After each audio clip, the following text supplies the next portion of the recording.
beloved, Boss Mike, Cervera.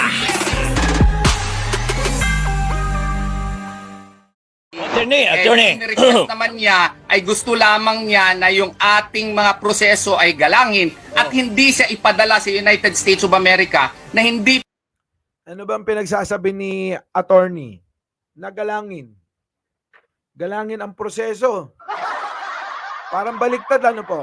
Ha? Parang baliktad yung yung sinasabi ni attorney. Galangin ang proseso. Sino ba hindi gumagalang? Sino ba hindi gumagalang, attorney? Yung kliyente mo.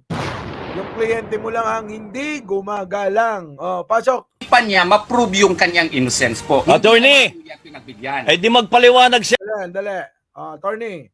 Attorney. Request naman niya ay gusto lamang niya na yung ating mga proseso ay galangin at hindi siya ipadala sa United States of America na hindi pa niya ma-prove yung kanyang innocence po. Attorney! So parang gustong sabihin, galangin daw. So yung batas ang mag-a-adjust kay kay Kibuloy? Dire, tuloy natin. Hindi niya pinagbigyan. Di magpaliwanag siya sa Amerika. Una, Totoo yun. Attorney, magpaliwanag ka sa Amerika. Magpaliwanag si Kibuloy sa Amerika. Total naman may-ari nga raw naman siya ng sanlibutan. May-ari ng earth. May-ari ng kaluluwa mo. Diba? Siya rin ang may-ari ng kaluluwa ni Torion. Naniniwala ka kay Kibuloy Yung pala hindi. Mawalang galang sa mga kapatid nating mga Muslim. Mawalang galang po.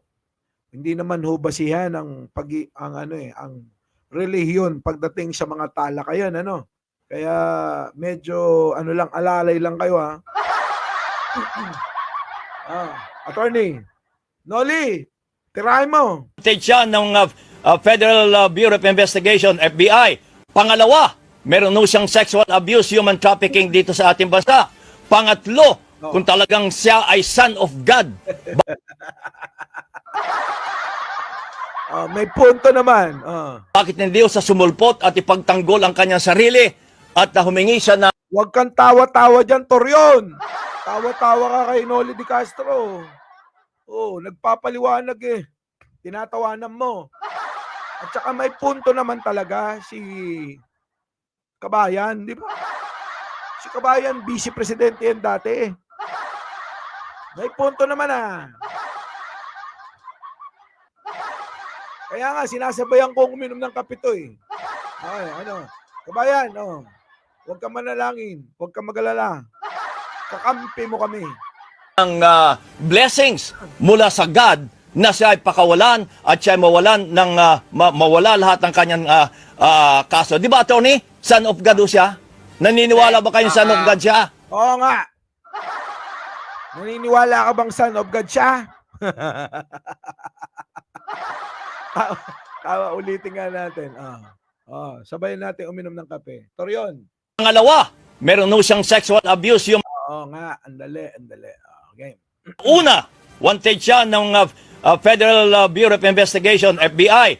Pangalawa, meron siyang sexual abuse, human trafficking dito sa ating bansa. Pangatlo, kung talagang siya ay son of God, bakit hindi sa sumulpot at ipagtanggol ang kanyang sarili at humingi siya ng blessings mula sa God na siya ay pakawalan at siya ay mawalan ng mawala lahat ng kanyang kaso. Di ba, attorney? Di ba, attorney, sumagot ka? Di ka sumasagot. Bakit? Totoo naman sinasabi ni Nole. Tapos tinatawan-tawanan mo. Tinatawan-tawanan mo si Bise, Sagot! Of God siya? Naniniwala ba kayo son of God siya? Sir, ako po ay isang Ay, teka muna! Sumagot ka muna! Pinagtatanggol mo nga Sa bagay, kahit naman sinong abogado, di ba? Kahit nga kriminal, pinagtatanggol naman yan Tingnan nyo Tingnan nyo si yung may topak na abogado. Diba? Ayun, paano natin malalaman ang katotohanan kung pinipigilan nyo magsalita yung mga taong dapat na magsalita para malaman ng taong bayan ang katotohanan? Nagets nyo, mga kababayan? Di ba? Pinipigil nila eh. Pinipigil nila yung mga taong dapat magsalita. Ayun, nakabuelo na ako ha. Gagalit na ako. Oo nga. Pinipigil nyo eh.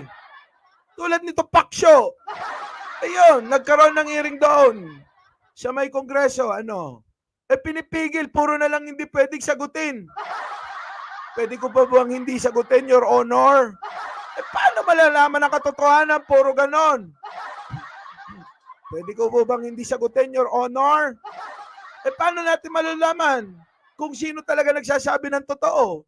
Di hayaan nyo na lang yung mga tao na na isipin ko ano yung dapat nilang isipin. Diba? Ngayon, syempre, mayoryang Pilipino, napaka-basic na niyan at napaka-common na isipin. Common thinking ng mga tao kapag kaganyan, hindi kayo nagsasalita, itinatago nyo yung katotohanan.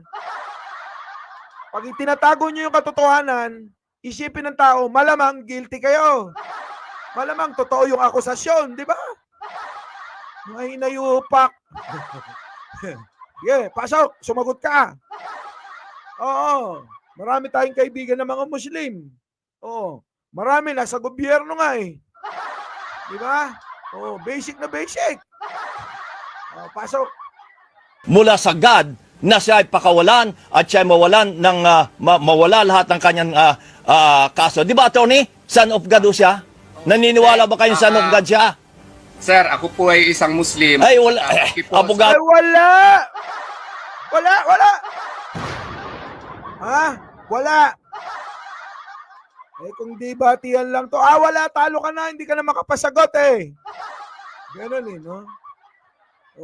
Pag naniwala ka sa isang tao, ay kailangan pinagtatanggol mo. Kaya mo pinagtatanggol yung isang tao kasi naniniwala ka sa tao. Tama, mali. Kaya ikaw sumama kay Kibuloy kasi naniniwala ka kay Kibuloy. Kung hindi ka naman, ito in general ito mga kababayan lahat ng mga kapatid nating mga taga-Kojik. Makinig kayo. Kung sumama kayo kay Kibuloy, ibig sabihin, naniniwala kayo kay Kibuloy. So kung naniniwala kayo kay Kibuloy, naniniwala kayo sa lahat ng mga sinasabi niya. Tulad ng siya ay anak ng Diyos. Siya ay may-ari ng sanlibutan. Siya may-ari na ng lahat. Siya may-ari ng kaluluwa nyo. Di ba? Ganun yun. Lahat yan, kailangan paniwalaan nyo sa kanya. Sinamahan nyo eh. Alangan naman na kumontra kayo. Hindi nyo pwedeng kontrahin yun. Na kayo'y naniniwala na pag-aari ni Kibuloy ang kaluluwa nyo. Di ba? Pasok. Muslim. Abogado ang pinag-uusapan natin. Oo. Akin pong ginagalang ang faith po ng ibang tao. Hindi po ako nagdadrop sa ganoon pong level. Yun po ang... So ano yung faith ni Kibuloy yun? Ibig sabihin ba faith ni Kibuloy yun na siya may-ari ng baka mamaya magsalita ako rito. Toryon. Pag nagsalita ako rito, baka mamaya ibas ako ng mga kasama mo, ha? Ibabalik ko sa kanila yan. Di ba? Ibabalik ko sa kanila sinabi mo. Kailangan nila irespeto. O dahil napapahiya na si Kibuloy, kaya kailangan, sabihin mo, kailangan nating irespeto yung paniniwala. Ganun ba yan, mga kababayan? Kailangan nating irespeto yung paniniwala kasi napapahiya na si Kibuloy. Pasok. Ito. Nyo si Lucifer, tinalo ko dito. Hindi nyo natalo siya, tatay ninyo siya. Tingnan ninyo. Hawak-hawak niya, mga liig ninyo. Tapos debate.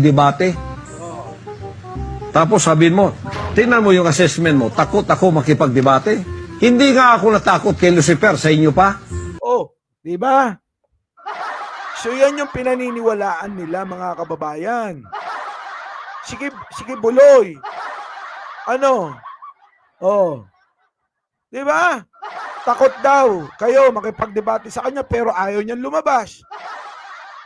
Takot daw makipagdebate pero ano, may isang pastor, hinamon siya, hindi naman siya sumipot. Sino ngayon ang takot? 'Di ba? Oh. Pero bakit hindi ko kayo didibatihin? Bakit ko kayo didibatihin? Ako na nga yung katotohanan. Oh. Ako ang daan at ang buhay. Oh. Ayan na. Yan na yung paniniwalaan nila. Siya ang daan at siya ang buhay. Di ba? Ibig sabihin, mga kababayan, yung sinasabi niya na siya na rin, meron siyang kaharian sa langit. Oh, mga kababayan, ha? May kaharian siya sa langit. Kaya nga ang tanong ko, bakit sa ilalim ng lupa nagtatago? Kung meron naman palang kaharian sa langit.